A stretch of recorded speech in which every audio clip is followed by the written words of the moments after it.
Ladies and gentlemen, boys and girls, children of all ages, welcome to another yet exciting edition of The Lap Down. I am your host, Greg Farmer, and with me tonight is Brett, Tyler, and Ryan. How are we doing tonight, fellas? Doing pretty good. Not bad. Awesome. As always, before we get started, a big thank you to Will and the Alkali Project for the intro and outro music on the show. Please be sure to check out their album, The Blood World, wherever you get your music. We are going to jump right into the thick of things. They had first practice for the Indy 500 today. I don't have very much information with the exception that Kyle Larson, who is running the double again this year, was P24 after the first practice. And, Jeff Gluck, he posted a quote from Kyle Larson. This says, quote, "Our day was good.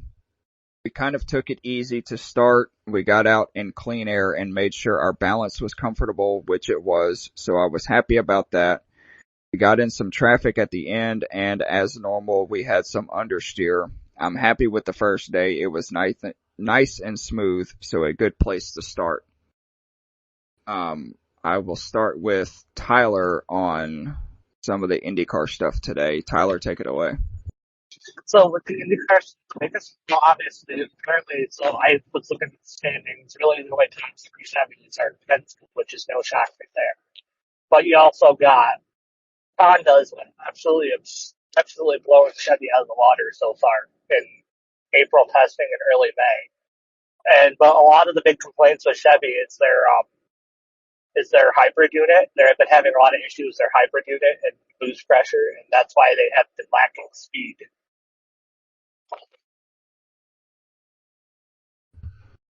All right. Brett, you got anything to add to that? Not really, because I don't follow IndyCar as much. All right, Ryan?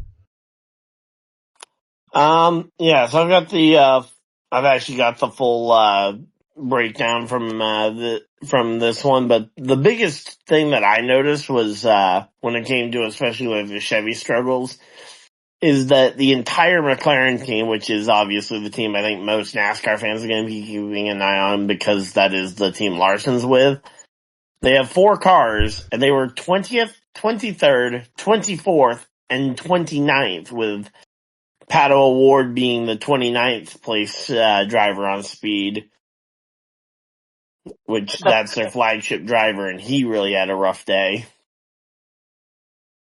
So that's going to be something to watch to see if they can build up some of that speed, but yeah. Obviously things can change throughout the week, but keep in mind this is only the early observations. The Penske cars are still just as fast as ever. Yeah. Well, keep in mind this is only the first practice. Do they have one tomorrow? Yeah, they've got one practice each and every day this week. But they also had 2 days of testing right at the end of April, like a week or two ago. Gotcha. They had 2 days of testing there where both Takuma Sato and Kyle Larson went for some airborne acrobatics. They also ran the Indy Grand Prix, which is but the Indy Grand Prix is a completely different beast to the big oval. Yep, that was. I didn't go caution free, did it? No, there was one caution. Yeah, one. So the first caution in 4 races. That's their second caution of the season. Yep, Alex Palou still won the race. It's his 4th win in 5 races so far this year. Could Alex Palou be, so obviously all of the IndyCar races thus far have been on like road courses and street courses, but could Alex Palou maybe be a sleeper for the Indy 500? Considering he was third on the time charts today, I certainly wouldn't rule it out.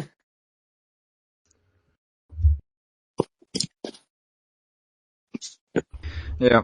Well, And then so just to kind of look at the other end of the thing as well, is that the team is fighting for that to try and bump their way into the field. It looks like it's going to be the pair of drivers from Prema Racing, the brand new IndyCar team for this year. They brought 2 cars to the track, and they are 33rd and 34th currently on the speed charts. So, ouch. they're going to need to find some kind of speed. 2 former drivers too. Robert Schwartzman. You sound very distorted, sir. Yeah, I was going to say, I'm barely getting it. As I heard Schwartzman, which, yeah, that's one of their drivers. The other one's Callum Ilott.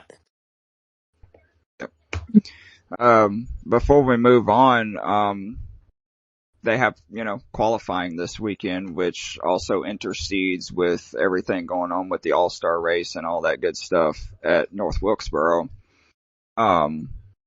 What do you think the probability that Larson makes the Fast Six again like he did last year? Well, So in the past couple races, Larson's been able to show speed, but he's going to have a lot of focus on that IndyCar and the Indy 500 over this All-Star race. There's no points involved. There's no anything like that. Yeah, So he's not going to be focused much. And I think who is filling in for him just in case for practice for the All-Star race? Did anybody catch that? I don't think they've announced anybody. If I had to say, it probably would be Allgaier, if anything. He filled in for him in the Coke 600 too. So, and I think he's Hendrick's reserve driver, if I'm not mistaken. Yeah, he was trying to get Carl Edwards, but Carl Edwards politely declined. Yep. What about you, Ryan? What do you think?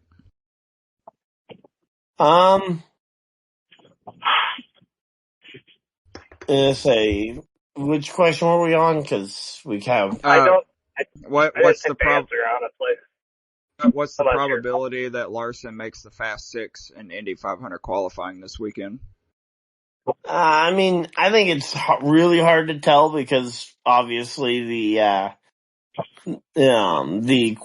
qualifying turbocharger boost that they get for Fast Friday is going to be just such a jump in speeds that we're going to have to keep an eye on. But as of right now, I wouldn't say I would say he's maybe I would say like a 30% chance he ends up in the Fast 12, and then the question is whether if he makes the Fast 12, then he gets another shot to try and go for the Fast 6. All right. Can I put my input into that, Ryan? I'll add on to yours. Yeah, go right ahead.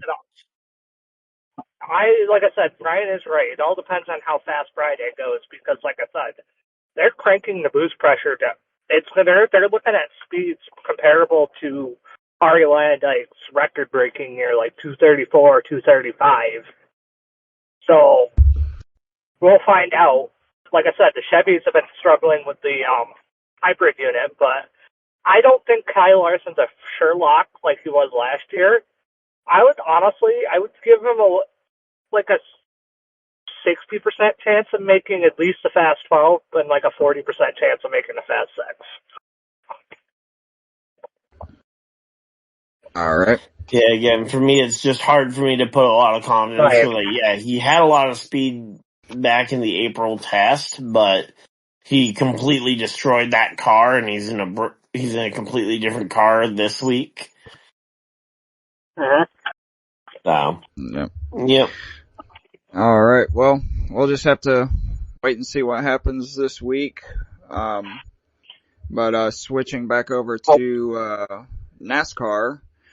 I don't know if you guys know this or not. There is a somewhat new podcast out this year called Holler Talk that has some NASCAR, like actual NASCAR people and one of them being Mike Ford, who is one of the directors of competition. And on this week's episode of Holler Talk, he said that NASCAR is very seriously looking at increasing horsepower to 750 next year on the Cup cars. And I would love to get your guys' thoughts on that, starting with Brett.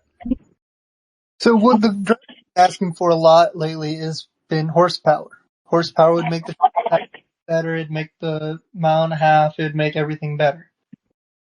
I feel like that would increase the driving, take the driving to a higher level, make the drivers work harder at a higher speed, higher RPMs, higher horsepower, and make the race better. All right. What about you, Tyler? Like I said, I'll believe it when I see it. They've said this a couple times, even they're having for opinions, but I doubt they're even going to do anything, and they're probably just going to mess with the girl. But if it is true, it's going to be nice. But they would have to change the throttle a little bit just to like reach higher speeds and able to control it, because of lower horsepower, they have a lower throttle response, which is why the cars are easier to drive. They purposely did that so the cars were easier to drive. All right. What about you, Ryan? I mean, yeah, I would love to see them experiment with the horsepower, because I feel like they've tried almost every other possible thing and it just has not worked out to really see any real change. So I'm hopeful that if we go ahead and get some change going, that we can finally maybe start to see some actual performance, especially at the short tracks, because I feel like that's the track that the horsepower really will affect. Because like right now, we don't really want to change how they're racing at the mile and a half. So I think for the most part, I think most people are pretty happy with the quality of the racing at the mile and a half on average. Right. Like we talked about how Texas was one of the best races of the year last week, so. Yeah. But the short tracks definitely need something, and hopefully a little bit extra horsepower is just what it needs. Yep. I'm hoping that they do 750 horsepower and they keep, we talk about this, soft tire that Goodyear is bringing to like all the tracks and stuff. If we could get 750 horsepower at least with this soft tire, I think we could see probably some of the best racing that we've seen in freaking years, honestly. Especially at the short tracks. I think that would help a lot on the short tracks. Because Go ahead. because they're at a lower speed on the short tracks, that's the trouble with the tires, because the tires aren't working nearly as hard as they used to, so they're not falling off it. It's not just the fact that the tire is hard or soft. It's the fact that there's not enough power putting on the car to make the drivers work, which it wears tires for. So, and the cars are easier to drive, which people are able to conserve tires better. That's why the tires are lasting longer. Well, not to mention that they're shifting at the short tracks too, which is something that I've never seen until this freaking car came along. Yeah, I mean, if you get out of shape going into the corner, all you got to do is freaking grab a gear, and then it plants right back down into the racetrack, and they're able to just zoom right off the corner. Yeah, well, and I mean, to an extent, though, that's also kind of the problem when they add, because when you add a fifth gear, that gives you more options when it comes to throttle ability to have those gear ratios and have an actual raceable, say, third or fourth gear in addition to your top end fifth gear. And honestly, at some of the short tracks, I feel like they aren't even really utilizing the fifth gear. No, I think at Bristol, 95% of the drivers went from third to fourth most of the race. Yeah, but still, the fact that they have two usable gears. But my question is if they raise the horsepower, how much is that going to change the gear ratios? I mean, how many? It would change the gear ratios a lot. Because it would just up the speed as a whole. So now, the overall speed that you're having to work with. Well, So they now- have to adjust the gear ratio for power because, like, the gear ratio they have, I mean, it could work, but they're going to have higher end speed and lower RPMs at higher gears.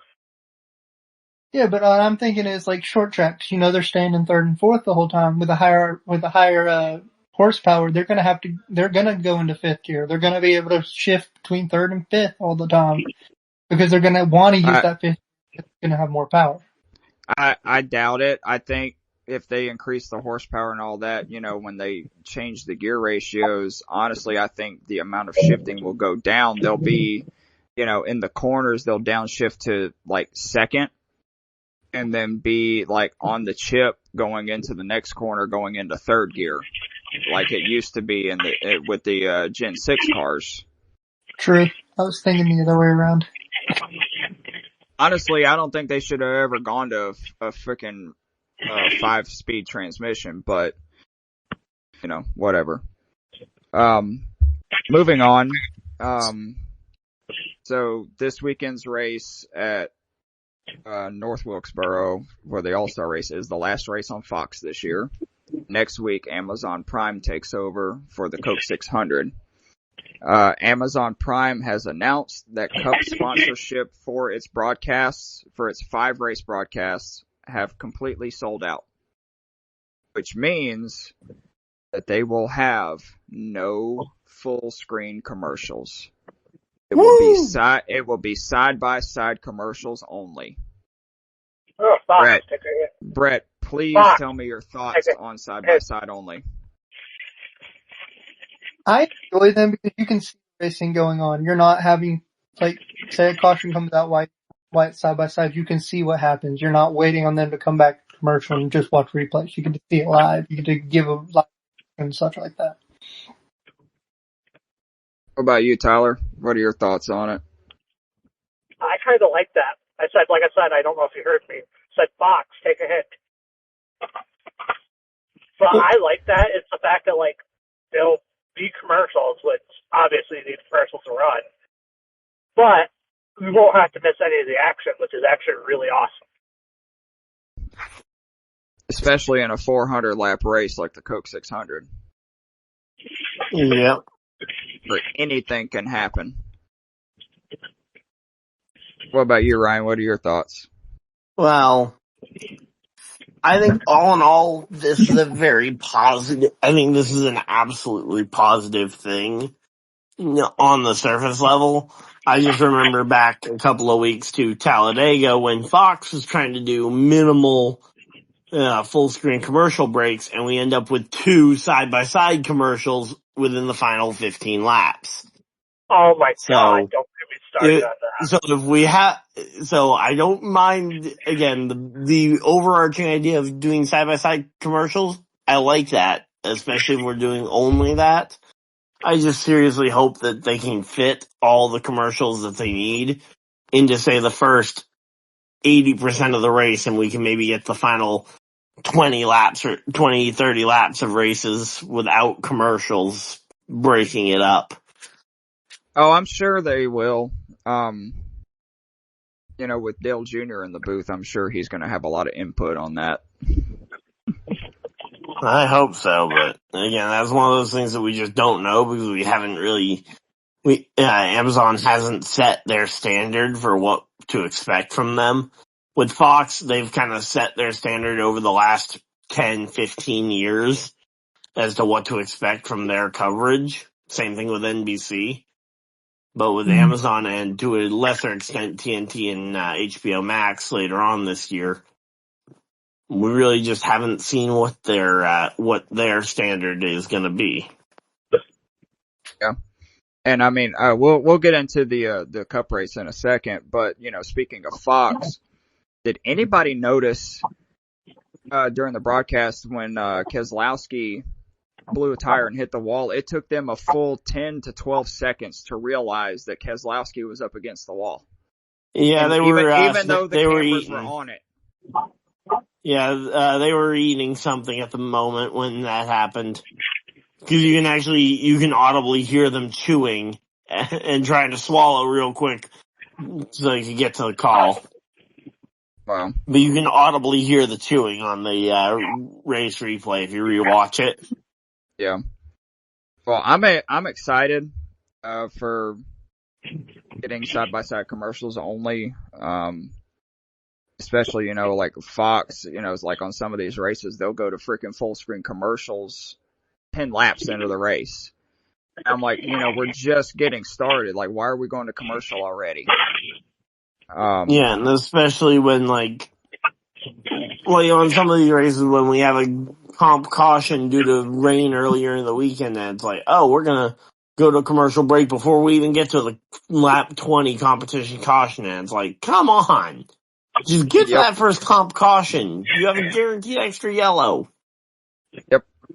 But before we move into our next segment, I will say that one thing that I'm excited for this weekend is not only do we have the All-Star Race and the Truck Series running at North Wilkesboro, the Cars Tour is also running their late models this weekend, and their main race is on Friday night.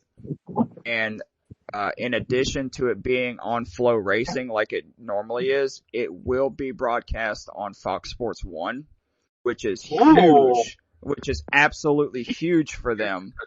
It was announced on the Dale Jr. download, and Dale Jr. said that Kevin Harvick and himself, Dale Jr., will be in the booth for Fox Sports 1 broadcasting the Cars Tour race on Friday night, Dude, which I am 100% excited for. That's gonna probably boost their reputation so much. Especially Absolutely. with Junior and Harvick in the booth. Yep, absolutely.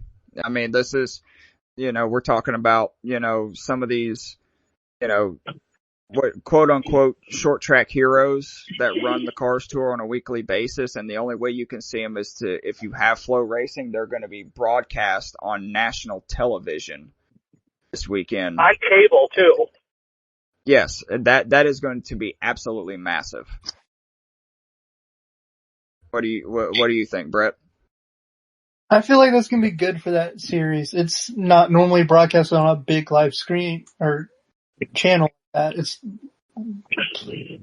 So I think that's going to bring up a lot more people. You got Harvick, you got Junior, which are household names. So you're going to have people tune in for them to hear them and how they react to these cars, how they react to the drivers, stuff like that. It's going to make the racing better. It's going to make the broadcast better. It's going to make that series pop more that weekend than any other that they run. What about you, Ryan? Yeah, I mean, I was excited when I first heard the Cars Tour was going to be getting a FS1 date. And I know it's not an exact one-to-one comparison, but it kind of reminds me when NBC put the Coca-Cola iRacing series over onto the big network, giving a chance for some of these other opportunities for people who are fans of these different series to be able to get a chance to see it. Obviously, the iRacing is a significantly different world from the Cars Tour, but it's still just cool to see, these big TV networks giving exposure to these lesser funded series that really could use the extra attention. And especially from what I've seen of Cars Tour highlights is that their racing definitely deserves the extra attention. More people should be talking about it, but Definitely.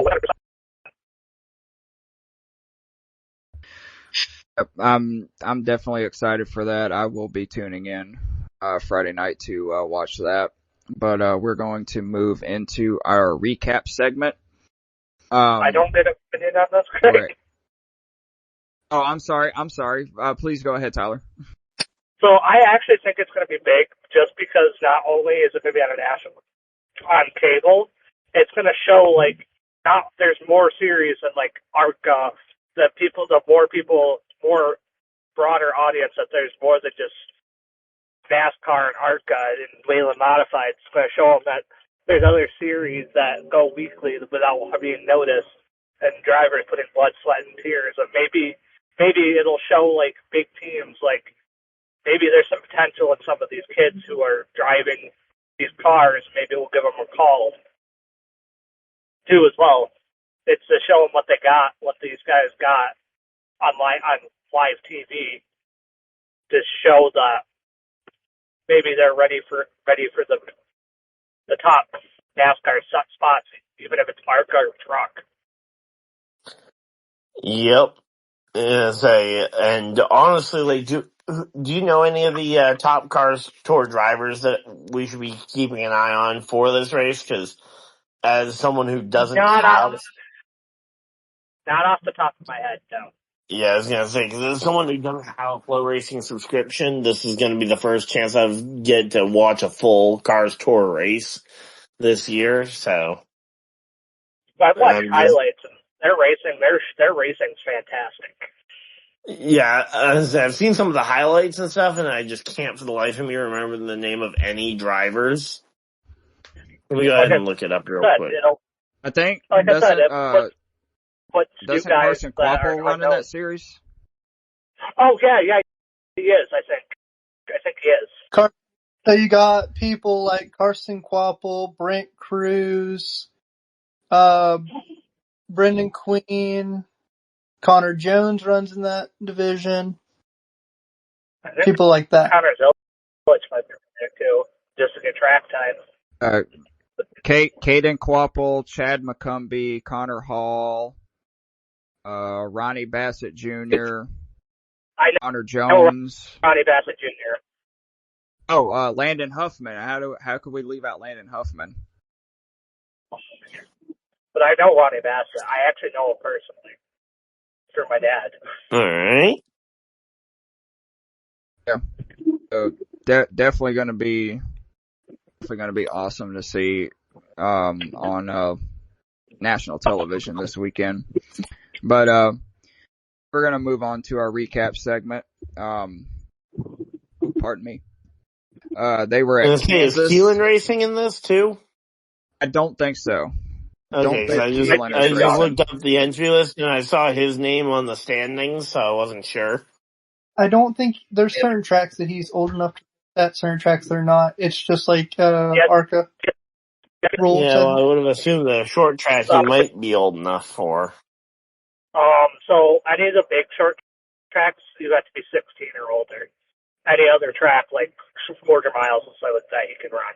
But like half mile and okay. you cannot run enough. So I don't think he's running this weekend because the track's too big and too fast. And he's too young. Here we go. Here's the actual entry list. So yeah, I've got the entry list here. So let's see. Just gonna scroll through Ronnie Bassett Jr. Donovan Strauss, Caden Honeycutt, Tristan McKee, Tate Fogelman. There's Caden Quapple. Let's see, Corey LaJoy. Oh, I forgot about Corey. Lane Riggs. Lane Riggs is making an appearance. Ooh. Landon Huffman, as we mentioned. Landon Lewis. Carson Quapple as well. Mason Diaz. Connor Jones. Oh, there's two Landon Huffmans in the race. That's not going to get confusing. Well, you also got to think about like are they spelled the same way too? We've got Landon S. Huffman and Landon Huffman, but no, they are spelled the exact same way. That's just funny. The other one has a middle initial of S listed, the other one doesn't. What you got, Brett? You got to also think they're going to have a lot of firepower in this race as well. Like well, yeah, especially because everybody's going to be trying to get in on the network TV. especially with Corey LaJoie, a Cup driver in the field. I mean, he's not very well liked right now, but it's still a Cup driver in the field. Just bringing the publicity as well. Just think about that. Yeah, I mean, you've got multiple Cup drivers. You've got a Truck Series championship contender with the, Lane Riggs say, and Brett Honeywell. yep. So yeah, You it's got a deep field. You also have Carson Floppo, which I believe is. Oh yeah, he's going for the championship in Xfinity. He's in a JRM car. Yep. Please continue, Brett. Please Sorry, continue. Brett. Oh, I forgot. I forgot. I got focused. That's so good. No, it's actually a good segue. Our recap, speaking of Lane Riggs. They were at Kansas this weekend.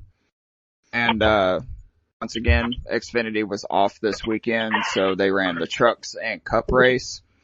Truck Series, Carson Hocevar holds off Lane Riggs to win. They had some last lap contact going into turn one that almost wrecked both of them. And for the rest of the final lap after that contact, Carson Hocevar told Lane Riggs he was number one by sticking a certain finger out the window of his truck. And in the end, it didn't even matter. Yep. So. Did they both be disqualified? No. Lane Riggs got disqualified. Yeah, Lane Riggs. He did get disqualified for something with the bed cover on his truck. Yeah, the bed cover. But my big question coming out of the Truck Series race, we've seen like these videos and content coming out from NASCAR featuring Carson Hocevar and, all the interviews and all that. Is Carson Hocevar the personality right now that NASCAR needs? Starting with Brett. NASCAR has lost their, big, huge person that kind of is their villain arc. Hocevar is that villain arc. He's basically taken over for Ross Chastain. He races like Ross Chastain. He's going to get himself wrecked. I enjoy Hocevar's way of racing. It's almost like racing like Tony Stewart or an old Kyle Busch. He'll push people as far as he can move up. Or Robbie Gordon. I was thinking Cup champions, but that works too.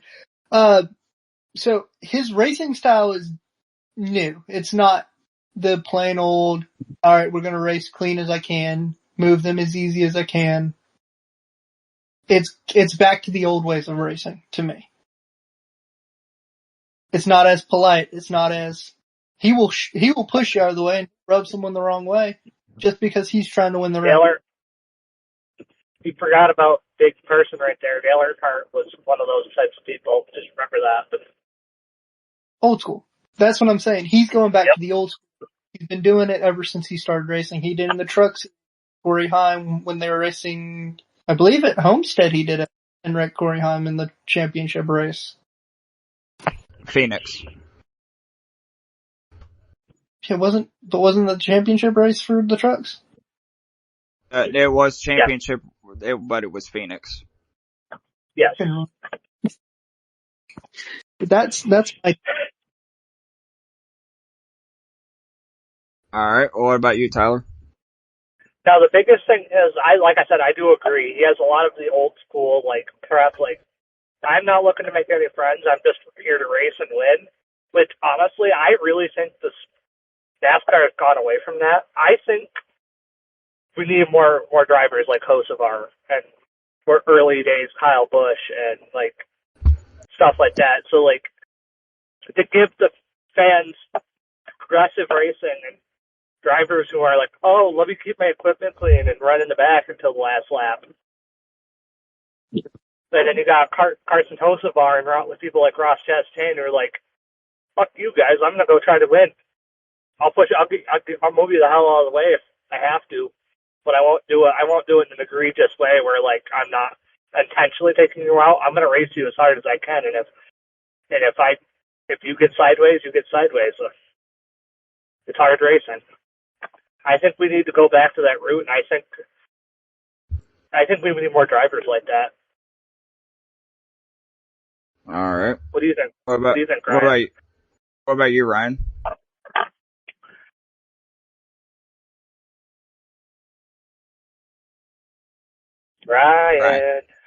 Ryan? All right. Well, I will, so we're not, having a lot of dead air. I will, give my opinion. I agree with you guys 100%. I believe that Carson Hocevar, based on today's drivers, he is like the personality that NASCAR needs. Like, he gives good interviews. He's fun. I wouldn't say he's like intimidating on the track, but he is not afraid to, race aggressively. And, him telling Riggs that he's number one the entirety of the last lap, was awesome to see. Ryan, do you have your thoughts yet?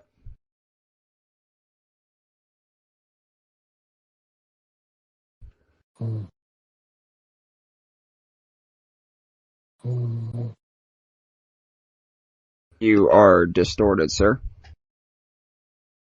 I think he's asleep. I don't think you've... With Carson Hocevar. Go ahead. His ability to race. He may not be in the top tier equipment with Spire, but Spire's picked up their game. They've been able to race higher. Him in the trucks, he's been able to run up there near the front. And he's given Corey Haim his trouble, because Corey Haim had that one when that race won, but he got a penalty, but he still finished up in the top 5. So he had a truck to win. But with Carson being able to run that track, learn that track better in the trucks, he was going to be able to bring it into the Cup and run the Cup cars better at certain tracks with that truck experience. Oh yeah, and not to mention that like everybody says that the Truck Series races just like the Cup cars do. So like it's like some people have said that the Truck Series is more of a proving ground for the Cup Series than the Xfinity Series is, because the Xfinity Series is way more different than what the Cup Series is. And comparing it to this, William Byron was in that race at Kansas in the trucks because he was filling in for Connor. Yeah. From his injury. I cannot think of his last name on the top of my head. But he filled in. Yeah, he filled in for him. But you see that Byron's in top tier equipment in the Cup Series, and Carson's not. But you see them being in even trucks, you get to see their talent, you get to see them go toe to toe, and you saw that Hocevar got the better end of it.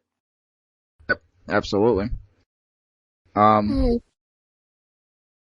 while we're waiting on Ryan, I don't know, he may be asleep. Let's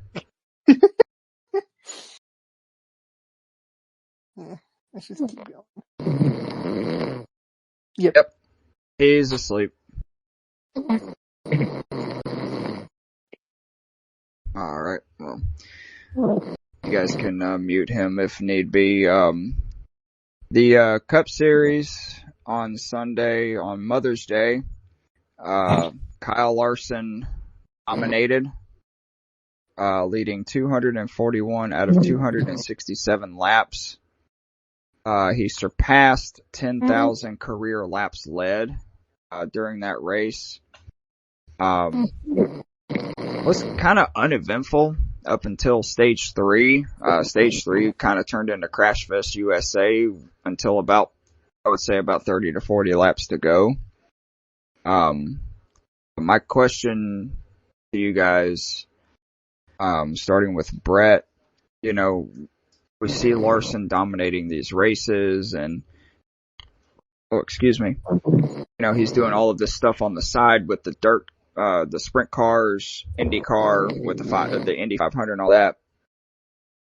Is Kyle Larson the greatest of all time of this particular generation?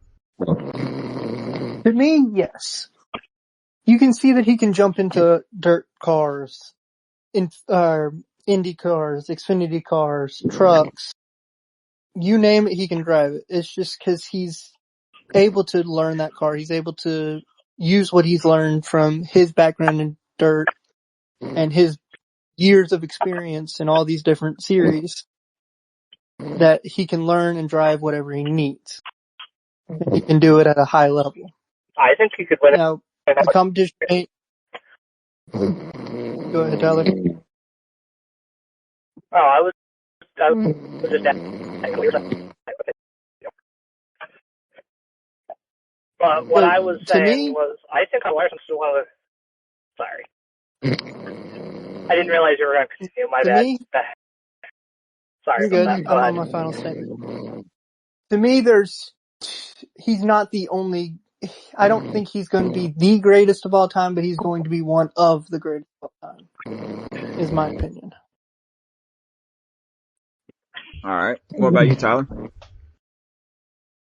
I think he's the modern day Tony Stewart, Jeff Gordon, like all time. It's like Tony Stewart. You know how Tony Stewart back in the day could get into any car, win on Friday, win on Saturday, win on Sunday, and go to the Indy 500 and win Indy races.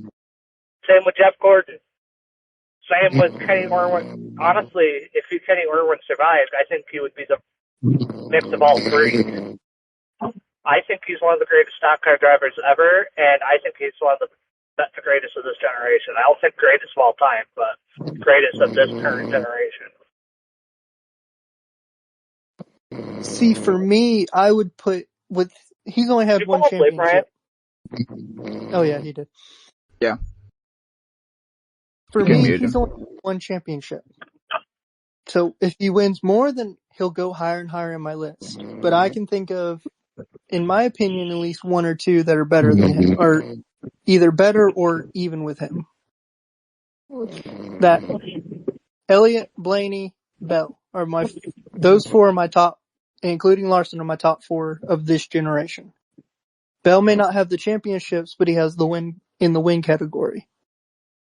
Chase and Blaney both have championships, the same amount as Larson. Those are the four that I think are and Reddick. Reddick's like right there. Those five are my top five in this generation. Okay, but let me throw this out there. Yes, Blaney and Elliott have the same amount of championships as Larson, but who has more wins? Larson. Who's? Yeah, I was Go ahead. Who's started the most races out of the five of them? Isn't it Larson? Yes. Yeah, I would say it's Larson because his rookie year was in 2014. They also ran some races at the end of 2013. So he's had a lot more time to get those wins. If we went by a set amount of time, who's had the most wins in this set amount of times, that's where I'm coming from. Because they've all started at different points. Larson started 2 years later. Yeah, Larson started in 14. Elliott started in 15. Blaney started 16. in 16. And Bell started in 18, and then Reddick also started in 18. I believe. Elliott started in 16 because Gordon retired at the end of 15. Are we counting like the sparse starts he did? And that's what I was saying. Are we talking about their full first rookie season, or they started when they made their cup debut? So yeah, 2015 is correct then. I would say I was counting like their first full season, not like those part-time starts. Blaney, I believe, started in 15 as well. 15, right? Or was it 16? Yeah. No, he was 15 and he was in the 21 and 15. Okay, he was 20. So he was in the 21 for 3 years, and he was very successful at the 21. So that's why he deserved to ride over at Penske with 12. Well, let me throw this next question out before we move on. In your guys' opinion, is Kyle Larson a first ballot Hall of Famer when his time comes? 100%. Yeah, I believe it. All right. I would say 100% yes too, honestly. But we are going to move into our green flags and black flags segment. As always, for our new listeners, green flags is something that you liked during the race weekend, and black flags is something that you did not like. And we will kick it off with Brett. Green flags are the ability to race in several different lines at Kansas, where you could have run the top, the bottom, the middle, and you're able to move that car around so easily. I have 2 black flags. And I have 1 more green flag and 2 black flags. My other green flag is the P13 finish by Corey Heim in a 4th 2311 car. I believe he finished higher than Riley Herbst, who's a full-time rookie, and Bubba Wallace. He was the highest finishing 2311 race car this weekend. Now, he didn't keep his nose clean because he did cause the Justin Haley wreck, which took out my favorite driver, but so he does have a lot to learn. My black flags are the unfortunate season for Brad Keselowski. He's had him in a rough season compared to his terms. Adding that 3rd car did something to that RFK team. He's also got a new crew chief, so that could be blame, stuff like that. My other black flag is Ross Chastain and Josh Berry when they wrecked Kyle Busch. There was no reason for Chastain to come down like he did, coming off the wall. All right. What about you, Tyler? I didn't watch the entire race, so I wouldn't know fully except. But my personal opinion, I don't really have a black flag because I didn't really watch the race. I think the green flag is just the mile and a half pocket package they have with great racing overall. That's my green flag. All right. My green flag has to go to just the drivers in general. Whenever something happened, there was a lot of pissed off drivers this weekend. Like a lot. Freaking Alex Bowman, AJ Allmendinger when he blew his engine. There was just so many drivers that were just pissed off at one another, and to me, it's good for the sport. But Bowman has every right to be pissed at his freaking pit crew because they screwed him over again this week. Well, not only that, he was pissed at Hamlin too. He was also pissed at Zane Smith. He told his spotter to go down to Zane Smith's spotter and punch his teeth in. Quote. He got fenced twice by Zane Smith and Denny Hamlin this weekend.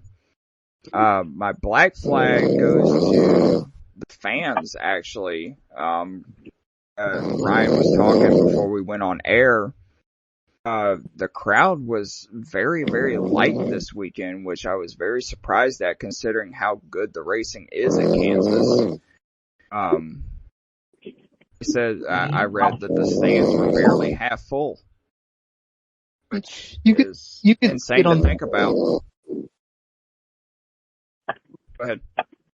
You could see it on the broadcast how empty it was. Yeah. I do have to say this. I will have another black flag for mechanics or mechanical stuff. You got Denny, the engine of AJ going out, and then Denny's clutch. Yeah, that's true. A lot of mechanical issues this weekend. Definitely. And I think I have one more bit of news. I believe that I read earlier that Harrison Burton's going to be in the Rick Ware car for the All-Star race. Yes. Harrison Burton is locked into the All-Star race in the 51 Rick Ware car, due to his win at Daytona last summer. So Cody Ware will be in the 15 and will have to race his way in the All-Star Open. Yeah, I didn't know what number he was going to be in. I thought he had been the 15 and left Cody in the 51. Yeah. All right. Well, speaking of the All-Star race, that is the race this weekend. It is at North Wilkesboro. As previously stated, it is the last race of the season for Fox Sports. We are definitely looking forward to everything that is going on this weekend. We are going to make some race picks real quick. And this weekend's picks are worth double points. Welcome back, Jamie. Who fallen asleep? Ryan. Ryan is asleep. Oh, and you can't move him? You can mute him. Oh, that's not going to help with the podcast. I can, since I'm a manager of the server, I can disconnect him. Man, how long have y'all been dealing with that? Probably about the last 20 or 30 minutes or so. And you couldn't have done that earlier? Shoo! I was honestly driving. didn't know you could remove him. You didn't, well, you can disconnect him if you're an admin of the server, which I am. Man, as I was loading in, I thought JP was in here. Nope. That was definitely Ryan. But, Jamie, we are actually moving into, race picks, for the All-Star race. It is, double points this weekend. I have our names on the screen right here. And let's get the first pick in. And it goes to Brett. Give me Reddick. All right.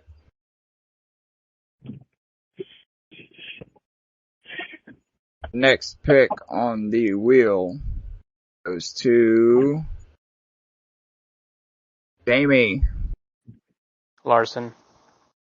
Ah, damn it, you took mine. Fuck. Easy Greg, you were thinking pick. the same thing. You were thinking the same thing as me, weren't you? Yep, sure was. Next pick will go to Tyler.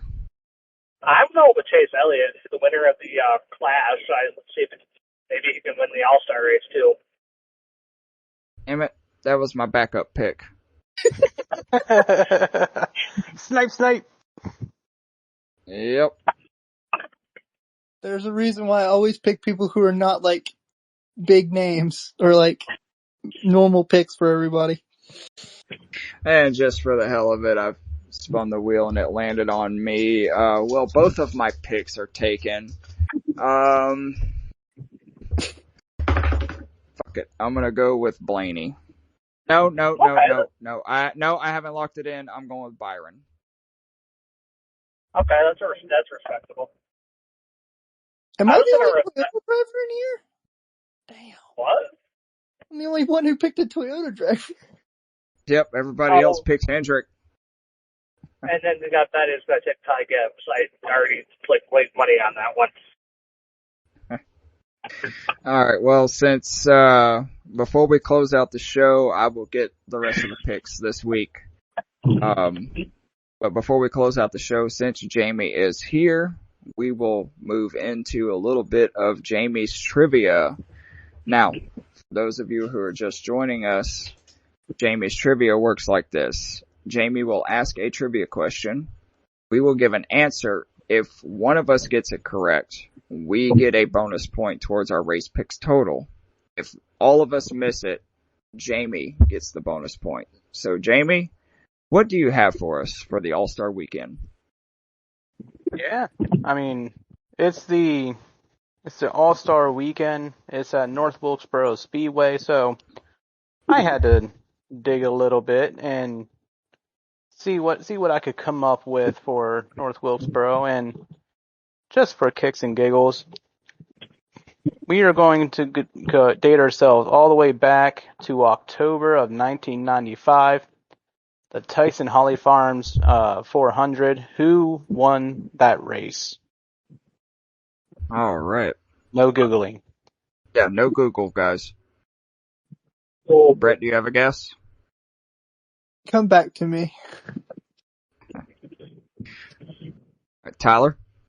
right. That has Jeff Bodine. All right. That is not correct, but that was a great guess. I am going to say Jeff Gordon. Incorrect. He placed third. You're getting closer. Oh. Jeff Burton. Jeff Burton. And survey says no. Ooh. Sorry, I'm looking it up. I don't even think he was in the race. Nope, he wasn't even in the race. Okay, I'll give you one mulligan pick. This was before I was born. Before Tony, before Jeff was already guessed. Would Mark Martin be in this? It would be. Yeah. Then that's what I'm going with. I know exactly. Ding, ding, ding, ding, ding, ding. Oh, was Mark Martin? Nice. It was Mark Martin. Wow. Okay. Brett gets it with a mulligan. Good You're job, welcome, Brett. I shouldn't have given you a mulligan. No, I'm over here sitting here like, who drove in 95? Because my brain could not, this was before I was born. So I literally went, well, who's the oldest driver that I know of that drove back then? I was Martin. thinking either Bodine or Dale Earnhardt. Yeah, Dale Earnhardt was going to be my second guess. He placed ninth. Where did Bodine place? Bodine placed 11th. Okay. Rusty Wallace was a runner-up. Actually, wow. that was going to be my third guess, was Rusty Wallace. All right. Well, good job, Brett. I will get that bonus point added to your total. But that is going to close our show out tonight. As always, a big thank you to all of our sponsors, Century PC, Sleeves, Smackin' Sunflower Seeds, Fubo TV, Fanatics, Dr. Squatch, and Bulletproof Coffee. Thank you so much for sponsoring this podcast. And please be sure to check out our other podcasts on the Social Sports Pad Podcast Network, Dirt and Turf, Biscuits and Penalties, and The Hard Count. Coming up. Great. Don't forget, coming in August, Passing the Pigskin. Yep, Passing the Pigskin is coming back too. Great podcast over there. Those guys are doing an awesome job. But as always, I am Greg. And for Jamie, Brett, Tyler, and Ryan, who fell asleep on us earlier, just like JP did a couple of weeks ago, this has been the Lap Down, and we will see you guys after North Wilkesboro and the All-Star Race and the $1 million paycheck. Deuces. Deuces.